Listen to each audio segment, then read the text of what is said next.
मैं व्यक्तिगत रूप से यह महसूस करती हूँ कि अवसरों की यह गैर बराबरी की हमारे समाज में महिलाओं के प्रति भेदभाव का एक सबूत है।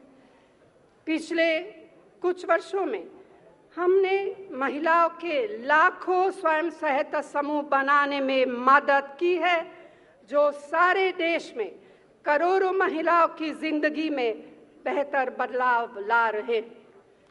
शादी के बाद महिलाओं को ज़्यादा अधिकार दिलाने के लिए नए कानून बनाए गए हैं।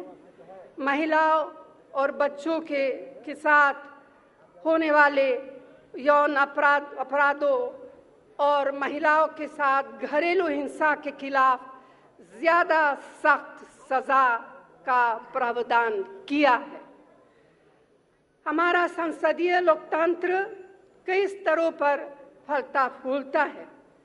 राज्य सरकारों, जिला परिषदों और ग्राम पंचायतों को बिना किसी भेदभाव के केंद्र सरकार से इतनी तरह की और इतनी ज़्यादा सहायता कभी नहीं मिली जो इस दौरान हमारी केंद्र सरकार ने दी।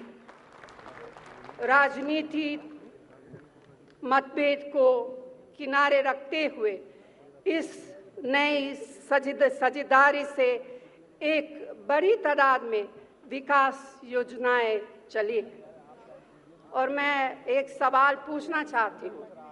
मैं आपसे ही पूछती कि क्या किसी और सरकार ने इससे पहले इतना कुछ किया है?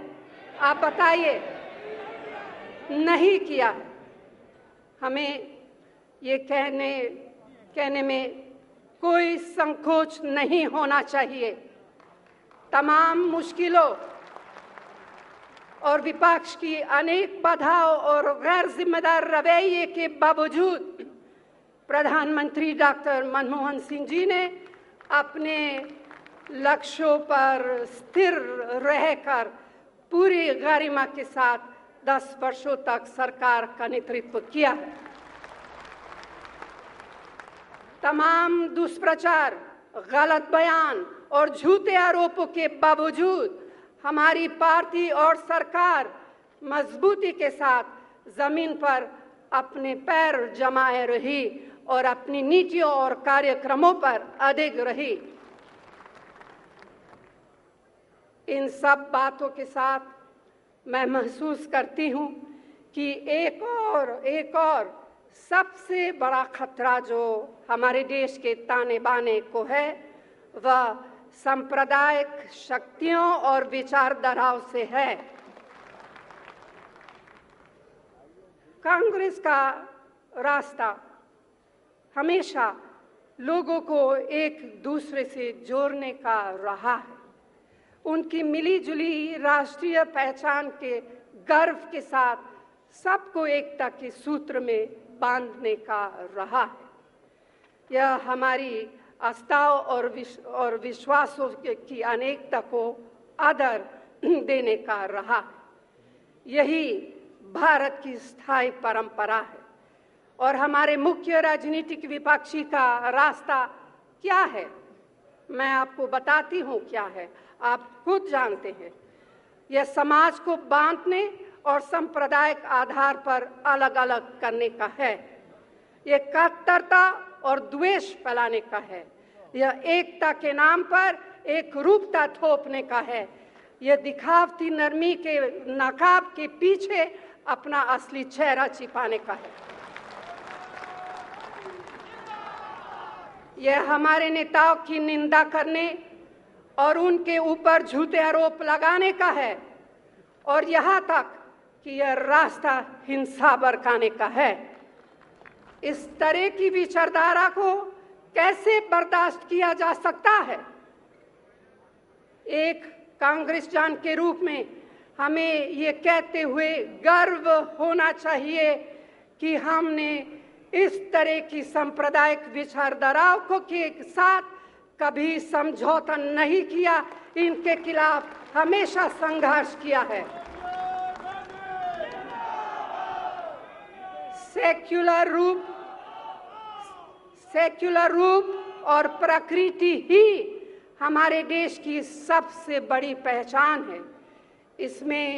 इसमें सबकी आस्थाओं के लिए बराबर सम्मान है। इसी से हमारी भावना की एकता को हमेशा पोषण और शक्ति मिली है। हमारे लिए सेक्युलरिज्म यानी सर्वधर्म समभाव कोई चुनावी मजबूरी नहीं है। हमारे लिए ये एक गहरी आस्था का विषय है। तो साथियों, देश में एक उथल-पुथल है। तेज सामाजिक और आर्थिक परिवर्तन के दौर में ये लाजिमी है।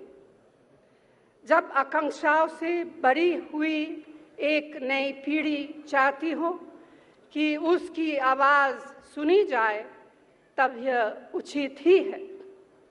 हमारी नीतियों और कार्यक्रमों की सफलता ने काफ़ी हद तक सब जगह, खासतौर से ग्रामीण क्षेत्रों, लोगों की आकांक्षाओं को बढ़ाया है और अपेक्षाओं को उजागर किया है। इन्हीं नीतियों और कार्यक्रमों से एक बहुत बड़ा नया मध्य वर्ग उभरा है जो परिवर्तन की मांग कर रहा है।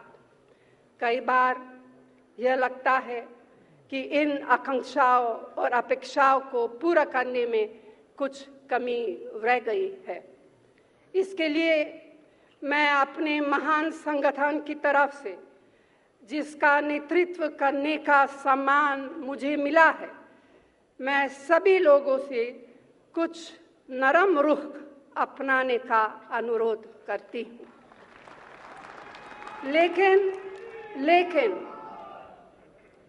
लेकिन किसी को भी, और उन लोगों को तो खास तौर से नहीं जो हमारा सिर्फ विरोध करते हैं, ये एक क्षण भी के लिए नहीं भूलना चाहिए कि हमारे राष्ट्रीय जीवन का एक एक बड़ा परिवर्तन हमारी पार्टी के ही माध्यम से हुआ है।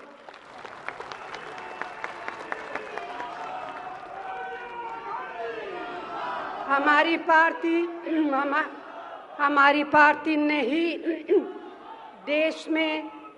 देश में ऐसे लोकतंत्र की बुनियाद रखी है जिसमें सबका प्रतिनिधित्व है। हमारी पार्टी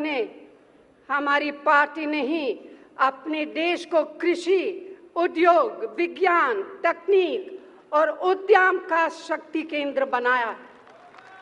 हमारी पार्टी ने ही अपने करोड़ों देशवासियों को गरीबी से ऊपर उठाया है और हम तब तक चैन से नहीं बैठेंगे जब तक गरीबी का ये अभिशाप हमारी धरती से पूरी तरह समाप्त नहीं हो जाता।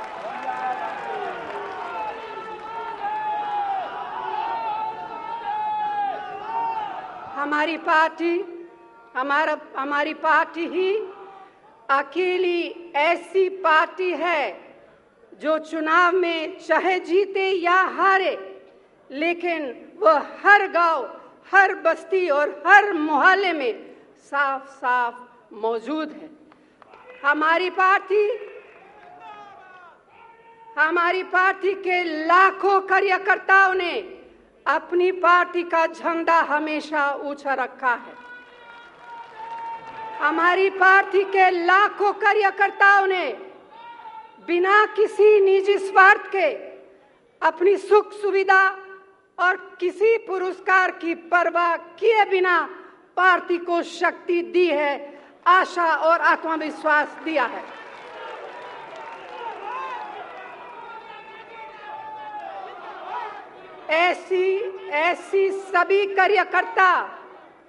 ऐसी सभी कार्यकर्ता जो कभी हार नहीं मानते, वे हमारे निष्ठावान सैनिक हैं। मैं उनका अभिनंदन करती हूँ।